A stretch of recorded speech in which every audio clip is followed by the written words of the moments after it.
While Marvel does have some iconic villains like Green Goblin, Doctor Doom, and Kingpin, they've always struggled to hold their own DC villains. So today I thought I would name 5 Marvel villains I think could become possible iconic players in the comics if given enough time and the right story. Starting off is the Purple Man, aka Kilgrave, most known from the Jessica Jones show.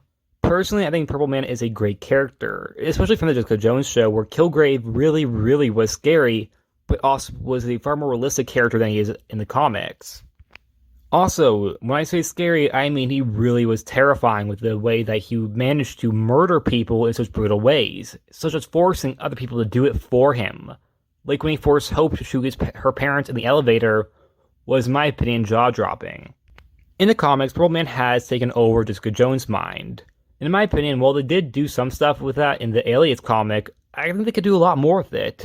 Perhaps not even just Jessica, with different characters, which can maybe taking over different heroes and forcing them to fight or even kill each other, which could perhaps make him come across as an extremely big threat. Not to just Jessica, but the entire Avengers, or the entire Marvel Universe, even. He also has a pretty big history with Daredevil in the comics, which also can come back, as well they kind of do stuff with that nowadays a little bit. It's definitely not as frequent as they used to, and I think Daredevil versus the Purple Man could be very interesting. However, I still want him to be dealing with Jessica because I don't want Jessica to lose her #1 villain, even if technically Daredevil did have him first. Regardless, I think the Purple Man could be a very good villain for the Marvel Universe coming up, with the idea that different villains need to be different than others, because we've already seen so many, and I mean so many, evil businessmen. I think Purple Man could be very interesting when it comes down to the idea that, well, I guess he's technically been a businessman at times, but I like the idea of a character who's not an evil businessman, because I think they have too many of those, and I think Purple Man is a perfect example of a villain that could be, but is just kind of at the edge of potentially getting to where he could be, only being held back constantly. Next up is Moonstone. Personally, I really like Moonstone, however, a lot of times she gets overshadowed. For example, I am very surprised that she was not a villain in the first Captain Marvel movie, and she's not even going to be a villain in the second one either. Which, like I said, is very surprising because in the comics, she's typically known as Captain Marvel's biggest villain. However, she's always just there to fill the room as another villain to include in shots of a group of villains. But in my opinion, she could be so much more. Her power set, that being similar to Captain Marvel, makes her pretty powerful. Also, the character's history of Captain Marvel, of even trying to take up the mantle of Ms. Marvel at one point, also makes her very interesting in my opinion, and makes her come across more or less intoned with Captain Marvel, kind of like an evil version of her. Which, of course, one can argue that there's too many of those, that there's always the evil version of the main hero, and maybe you're right. But they could do more of Moonstone. For example, even the zombie comics, I thought, did a very good job of Moonstone being one of the survivors. Which, even though she did eventually get killed after betraying her team, I was still happy to see her there, because I really like her. I also love her on the Thunderbolts, and I love her connection with Ghost.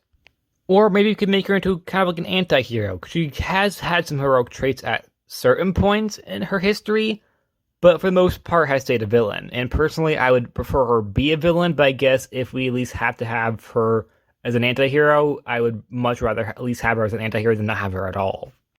Next is Nightshade, most known for her role on the Luke Cage show. Yes, I picked 2 Marvel Netflix characters, don't blame me.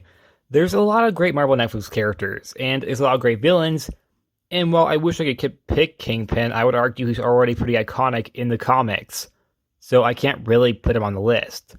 But I can put Purple Man and Nightshade on it because they're not as iconic as Kingpin in the comics.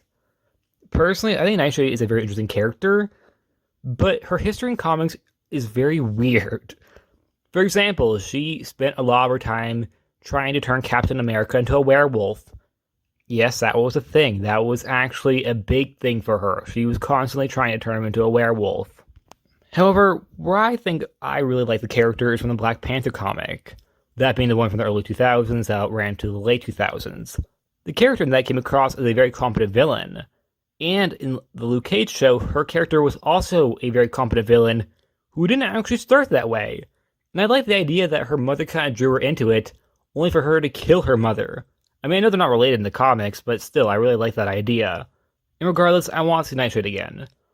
I don't think she's been really around lately. She shows up once in a while in the background as a part of a group of villains, but she's never in the front, which I think should change. Swordsman, aka Andreas Von Strucker, aka the son of Baron Von Strucker. Personally, I really like this character, and I like the idea that he abandoned his father's legacy and became a different version of a villain, even though he was eventually redeemed. Personally, I think the character is very interesting when it comes down to the idea that he's an actual mutant, and he's not just a skilled sword fighter. And the character also had a sister who is, in my opinion, also pretty interesting. However, she was killed off in comics, and that's why he's on this list and she isn't. Because of the moment in current comics, she's actually dead. Even if I did like the character, and I do wish she came back, he's the more likely character to become iconic. I think the character would make a great villain to the MCU. He's also been on the Thunderbolts, similar to Moonstone, so perhaps there could be some kind of wiggle room between there where the character could potentially come back as either a villain or an anti-hero. Like I said, he was redeemed in comics, but that kind of went away after his sister died. Then that went away again with him helping the heroes. It's very confusing. But regardless, I would like to see him make a return. Last but not least is the daughter Red Skull Sin, a character which was once almost everywhere in the early 2010s, from Secret Empire to Fear itself to Captain America comics to etc. But then recently she just kind of disappeared randomly. I don't know why. Perhaps it was because the character kind of jumped the shark as her character kept on going, and her story kind of took a weird turn during Fear itself, and it made the character come across very weird, as they were trying to make her a universal villain, but it didn't really work. But I think she could still make a great Captain America villain, and perhaps there she could work her way to being a universal villain, instead of trying to get to that finish line before the character really is fleshed out. And that's it. Like always, please like, subscribe, and see you guys next time. Bye.